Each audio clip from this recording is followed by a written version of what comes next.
ভাইজানের আদর্শ ভালো লাগে, তার জন্য আমরা টিএমসি ছেড়ে আমরা আইএসএফে যোগদান করেছি।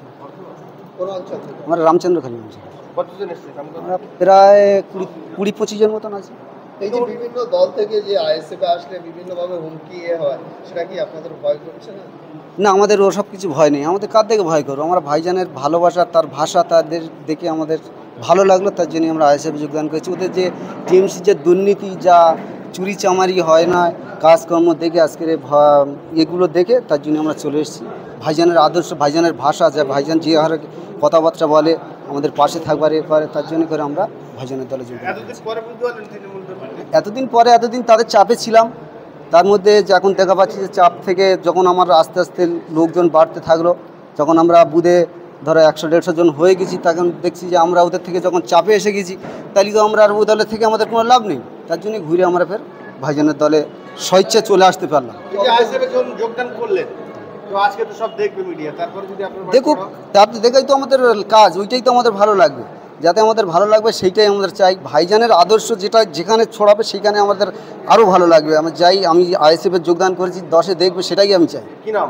আমার নাম মোহাম্মদ নাসিরউদ্দিন ঢালি। 21 জুলাইয়ের পরে যারা জয়েন করেছে বাসন্তী, তারা বলছে 21 জুলাইয়ের পরে আমরা আরও বেশি করে আইএসএফে যোগদান দিলাম। কি বলবেন জেলা সভাপতি?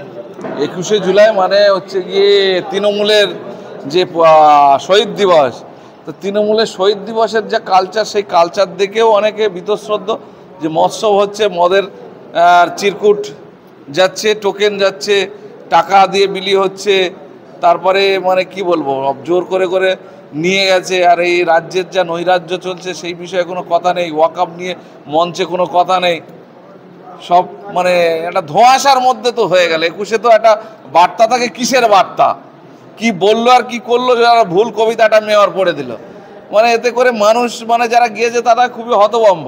যার কারণে ওই দলটার দিয়ে আর কিছু হবে না, খুন জখমের রাজনীতি শুরু হয়ে গেছে, নিজের রক্ত নিজেরা হাত রাঙাচ্ছে। সুতরাং তৃণমূল যারা করছে শুভবুদ্ধি সম্পন্ন, তারা ভাবছে ওখানে থাকলে আগামী দিনে মার্ডার হয়ে যেতে পারে, যার কারণে তারা ওই দলটার করতে চাইছে না। তারা ব্যাকে নওশাদ সিদ্দিকীর আদর্শে উদ্বুদ্ধ হয়ে মানুষের স্বার্থে এবং নিজের অধিকার প্রতিষ্ঠার স্বার্থে তারা এখানে যোগ দিচ্ছেন এবং কাজ করার জন্য শপথ নিচ্ছেন। সেই জন্য বলছেন যে 21শে জুলাই যা দেখেছি আমাদের চোখ খুলে গেছে, আমরা আর ওই দলটাতে থাকছি না, আর করছি না। এই তো ঘটনা। আমি উত্তর মোকামবাড়িতে এসেছি।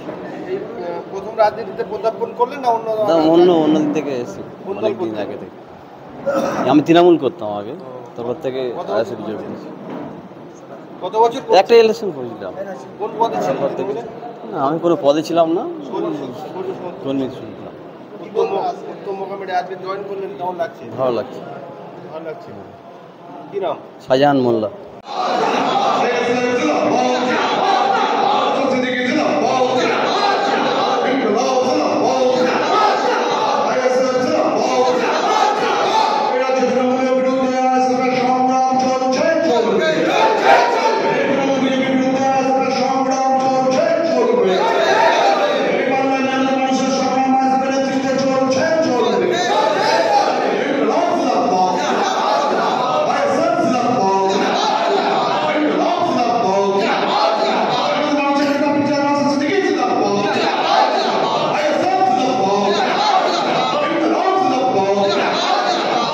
বলছিলাম যে তৃণমূল কংগ্রেসের 21শে জুলাই যারা কর্মী সমর্থক আছে, তারা কি তৃণমূল এই যে 21শে জুলাইয়ের যে মহত্তাটা তারা জানে না, না তৃণমূল কংগ্রেস বোঝাতে ব্যর্থ হয়েছে? সেই জায়গায় আমরা দেখলাম যে শহীদ দিবসে আসায় মানুষ বলছে আনন্দতে খাচ্ছি, আবার কেউ মদ্যপান করছে, কেউ জুয়া খেলছে। কি বলবেন এই প্রসঙ্গে? গতকালকে 21শে জুলাইয়ের সভা থেকে তৃণমূলের নেত্রী মমতা বন্দ্যোপাধ্যায়, আমাদের সবার মুখ্যমন্ত্রী মমতা বন্দ্যোপাধ্যায়, উনি একটা শব্দ উচ্চারণ করেছিলেন, ভাষা আন্দোলন। এই পরিপ্রেক্ষিতে আমি একটা কথা বলতে চাই। আমি বলতে চাই 21শে জুলাই নয়, 21শে ফেব্রুয়ারিকে স্মরণ করুন, 21শে ফেব্রুয়ারিকে মনে রাখুন, 21শে ফেব্রুয়ারিকে মাথায় তুলে নৃত্য করুন, 21শে ফেব্রুয়ারিকে বুকের মধ্যে আঁকড়ে রেখে আন্দোলন করুন, প্রতিবাদ করুন, স্মরণ করুন, উদযাপন করুন। কারণ 21শে ফেব্রুয়ারিটা আমার ভাইয়ের রক্তে রাঙা 21শে ফেব্রুয়ারি। আমি কি ভুলতে পারি? 21শে ফেব্রুয়ারি হচ্ছে ঐতিহ্যের 21শে ফেব্রুয়ারি, 21শে ফেব্রুয়ারি হচ্ছে গর্বের 21শে ফেব্রুয়ারি, 21শে ফেব্রুয়ারি হচ্ছে উজ্জ্বলতার 21শে ফেব্রুয়ারি। অতীতের বাংলাদেশ লড়াই করে, সংগ্রাম করে, আন্দোলন করে, আমার মায়ের ভাষা, আপনার মায়ের ভাষা, আমাদের সবার মায়ের ভাষা, আমাদের মাতৃভাষা বাংলা ভাষাকে অর্জন করেছিল গোটা বিশ্বের দরবারে। অতীতের বাংলাদেশ বিশ্বের মানুষের কাছে আন্তর্জাতিক মাতৃভাষা দিবসের স্বীকৃতি অর্জন করে দিয়েছিল।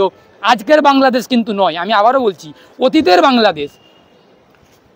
বাংলাদেশ লড়াই সংগ্রাম প্রতিবাদ করে নিজের ভাষাকে আঁকড়ে ধরে, নিজের বাংলা ভাষাকে আঁকড়ে ধরে লড়াই সংগ্রাম প্রতিবাদ করে বাংলা ভাষার জন্য 21শে ফেব্রুয়ারিকে আন্তর্জাতিক মাতৃভাষা দিবস হিসেবে গোটা বিশ্বের দরবারে ছড়িয়ে দিয়েছেন। সেই 21শে ফেব্রুয়ারিকে মনে রাখতে হবে, এই ভুয়ো সাজানো মিথ্যা 21শে জুলাইকে নয়। যারা যারা শহীদ হয়েছিলেন প্রত্যেক শহীদের কাছে আমার সম্মান, প্রত্যেক শহীদের কাছে মাথা নত করে আমি সম্মান জানাই, শ্রদ্ধা জানাই। কিন্তু যারা শহীদ হয়েছিলেন তারা শহীদের রক্ত কখনো বৃথা যায় না। শহীদরা চিরকাল অমর হয়ে থাকেন। কিন্তু তৃণমূল কংগ্রেসের নেত্রী, তৃণমূল কংগ্রেস ইচ্ছাকৃতভাবে ষড়যন্ত্র করে, পরিকল্পনা করে মানুষগুলোকে খুন করিয়েছিলেন, খুন হতে বাধ্য হয়েছিলেন, শহীদ হতে বাধ্য করেছিলেন। তার কারণ মমতা বন্দ্যোপাধ্যায়ের মাথার উপর একটা কথাই ঘুরছিল যে আমাকে যেন তেন প্রকারে ছলে বলে কৌশলে মমতা বন্দ্যোপাধ্যায় হতে হবে, মুখ্যমন্ত্রী হতে হবে, বাংলার মসনদ দখল করতে হবে।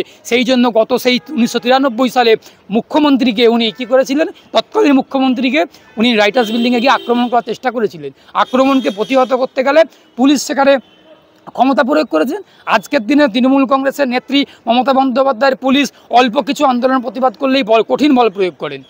তৎকালীন সময় রাইটার্স বিল্ডিংকে আক্রমণ করার চেষ্টা করেছিলেন। সুনলি গুহ তার বিবৃতিতে জানিয়েছেন মুখ্যমন্ত্রীকে আক্রমণ করার চেষ্টা করেছিলেন। সেই আক্রমণকে প্রতিহত করার সময় 1993 সালের পুলিশ প্রতিহত করেছেন এবং বল প্রয়োগ করেছেন, করে আটকেছেন, আইন শৃঙ্খলা রক্ষা করেছেন। কারণ আইন শৃঙ্খলা রক্ষা করার দায় পুলিশের ঘাড়ে বর্তায়। আইন শৃঙ্খলা রক্ষা করতে গিয়ে যা হয়েছে তাতে পরিণতি হয়েছে।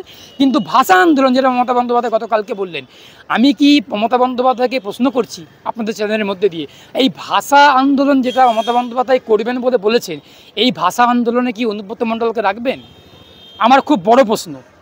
এই তৃণমূল কংগ্রেসের ভাষা আন্দোলন যেটা শুরু করবেন, সেই ভাষা আন্দোলনে কি শওকত মোল্লাকে রাখা হবে?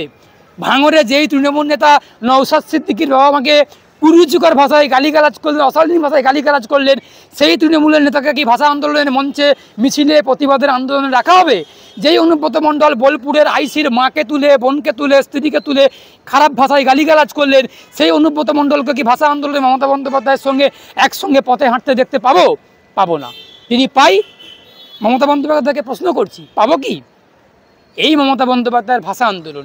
আসলে মমতা বন্দ্যোপাধ্যায়ের ভাষা আন্দোলন মানে মদন মিত্র, অনুব্রত মণ্ডল, শওকত মোল্লা, ওদিকে আরাবুল ইসলাম, সেদিকে হুমায়ুন কবির, এই সমস্ত মানুষগুলোকে নিয়ে যারা প্রতিদিন, প্রতি ঘন্টা, প্রতি সপ্তাহ, প্রতি মাস, প্রতি বছরে ভাষা সন্ত্রাস চালাচ্ছে, তাদেরকে নিয়ে মমতা বন্দ্যোপাধ্যায়ের ভাষা আন্দোলন।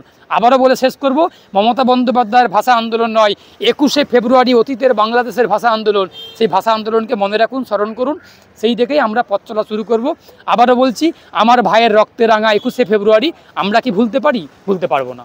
এই যে মমতা ব্যানার্জি গতকাল বললেন যে দীঘায় জগন্নাথ মন্দির হয়েছে, ওর আদলে আরেকটা হবে দুর্গা অঙ্গনবাড়ি। করুক, উনি দুর্গা অঙ্গনওয়াড়ি করুক, জগন্নাথ ধাম করুক, ধাম তো নয়।